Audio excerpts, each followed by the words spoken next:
Hey guys, and welcome along to This Week in Photography, in which I, a Gen X photographer, prove beyond all doubt that we are the greatest of all generations because we can do joined up writing and open a PDF.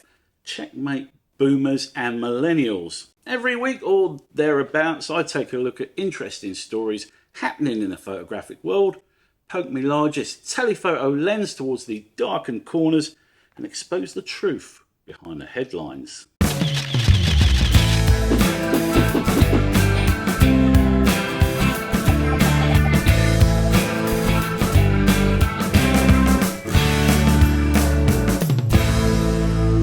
And in this week's show, AI is coming for your cameras, DJI launch a new smartphone gimbal, the astronomy photographer of the year is announced, Pixelmate gets new AI tools, and an enthusiast creates a drone that can fly through waterfalls.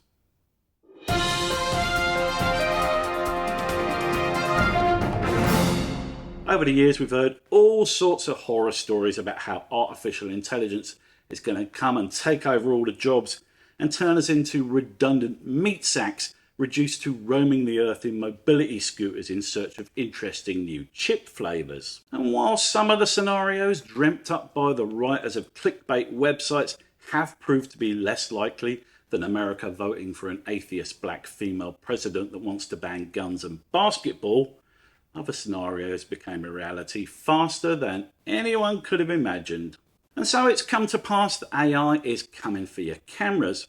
In a story that sounds like it could have been the background audio from a scene in a first-person cyberpunk game, both Getty Images and Shutterstock have banned AI-generated imagery from their service. It can only be a matter of time before the other blood-sucking leech-like stock agencies follow suit. This, of course, leaves the market open for some enterprising individual to set up an AI-only stock site, and if a light bulb just lit up above your head, I want a bloody percentage. It's not quite the Matrix, but the threat from AI to hitherto sacrosanct artistic pursuits such as photography, writing and art is not some blip on the horizon. It's here and it's fully functional. Now you might be thinking that it's great for Getty & Co to ban AI imagery from their sites, but don't be naive enough to think they're doing so to protect the sanctity of photography. Dear me, no, it's just business 101. The real reason they're doing it is because the images produced by AI are currently in a kind of copyright no man's land, because these systems are trained on real images produced by actual humans. The CEO of Getty, Craig Peters, was quoted by The Verge as saying, "There are real concerns with respect to the copyright of outputs from these models and unaddressed rights issues with respect to the imagery, the image metadata and those individuals contained within the imagery." The subtext of that statement is that as soon as they find out a way of not being sued by the creators of the content used in machine learning systems, it'll be business as usual. Now, admittedly, people who take photographs for fun have nothing to fear from AI.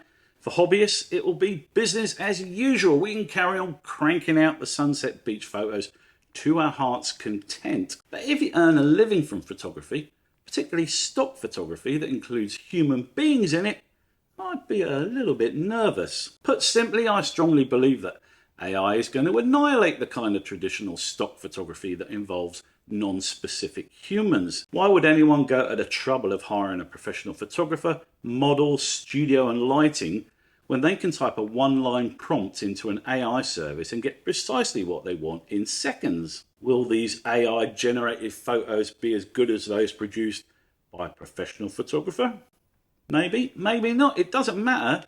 Either way, most people are quite happy to accept an average stock photo if all they're doing is illustrating a blog article for the company website that's going to be read by nothing except Google's indexing spiders. And if you're thinking that photographers will still be required to photograph actual people for things like adverts, headshots for the company website, or a magazine article, then think again. Current AI models are perfectly capable of magicking up photos of real people if given a few sample images. And even if they're not as good yet, these systems are only going to get better and better. And in somewhat similar territory, Flickr have embraced another kind of AI photography, namely virtual photographs or screenshots, as we used to call them back when I was a games journalist. Yes, if you find a pleasing vista in Horizon Zero Dawn and you'd like to share it with the world, you can now upload it to Flickr in its very own virtual photography category. At this point, I wrote a joke about the fact that it was surely only a matter of time before we had the first virtual photography competition. And then I Googled it and found out that it already exists and has in fact been running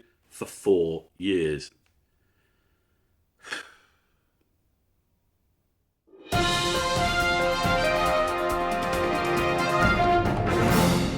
Meanwhile, the pre-Christmas product frenzy continues at DJI as they pump out gizmos at an indecent rate. The latest gadget to join the crowded product section on DJI's website is the Osmo Mobile 6. Smartphone gimbals, you may remember, were a thing about 5 years ago before smartphone cameras got clever. Back when vlogging turned into a gold rush, all the small content creators were producing videos with maddeningly awful video stabilization. And so the first good smartphone gimbals were greeted with tears of joy, if not by the creators, then by the people suffering from motion sickness when they viewed their videos. But stabilization on any half-decent smartphone these days is either great or excellent.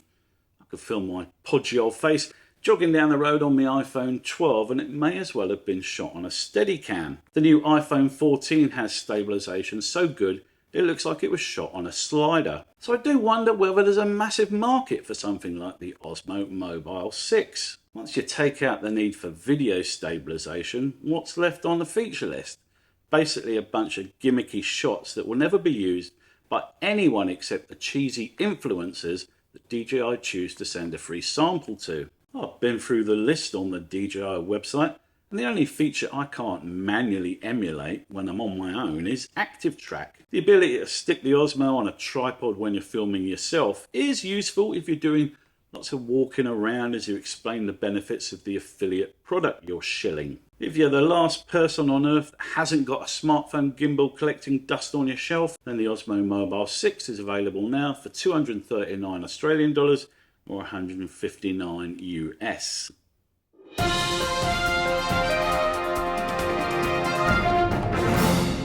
Astrophotography is one of those corners of the photographic scene that requires a high level of technical competence to succeed at it. It's hard enough to photograph something that's moving relative to the sensor on your camera, but when you add in the complication of shooting in complete darkness, it becomes somewhat trickier. At the more serious end of the astrophotography niche, you find folks with elaborate rigs that can photograph far distant celestial objects while accounting for the Earth's rotation in space. And it's these advanced shots that are celebrated in the Royal Observatory Greenwich's Astrophotographer of the Year. The competition's now in its 14th year and is probably the best respected astrophotography competition in the world. Categories in the competition include aurorae, galaxies, the moon, the sun, skyscapes, stars, nebulae, planets, comets and asteroids. And it was that last category that scored this year's overall astrophotograph of the year. The mind-blowing photograph by Gerald Riemann of Comet Leonard was shot on Christmas Day and shows a disconnected chunk of the icy rock trailing an amazing plume of vapour as it passes by our planet. The other shortlisted images that won their various categories are of course equally spectacular, but I reckon that Wai-Tang Liang's shot of the Helix Nebula, which he titled The Eye of God, is crazy good. Expect to experience a steep learning curve if you'd like to emulate Liang's shot.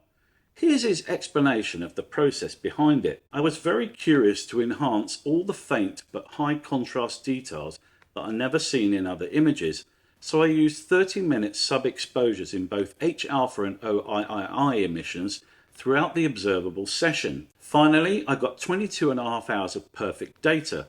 I tried my best to make the image Hubble-like and was lucky enough to get this result. Don't think luck had anything to do with it, mate.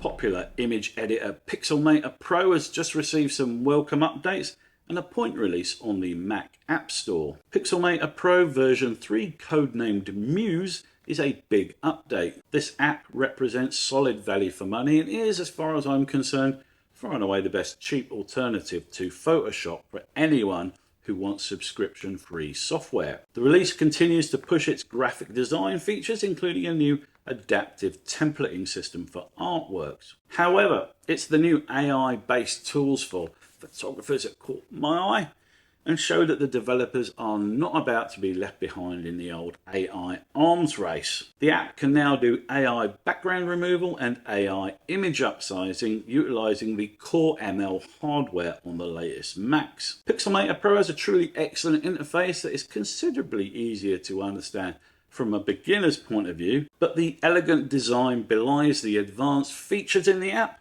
which can go toe-to-toe with anything else on the market.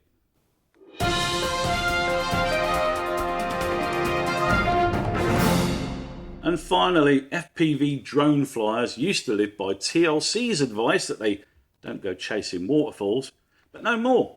In fact, these days, Lewis Capaldi's song, "There Must Be Something in the Water," would be a better choice. FPV Flyer Blaster, that's possibly not his real name, has released a groundbreaking video in which he flies his drones through and inside some waterfalls, creating breathtaking footage. He used 2 different drones to create the footage, utilizing products by a couple of companies, Deep Designs and Hydro H. Combined, these products enabled Blaster to pilot his drones into the guts of fast-flowing waterfalls and underwater and capture incredible footage on the mounted GoPro. I will link the video up here, and I strongly suggest you watch the whole thing, which includes some behind the scenes showing the full builds he used.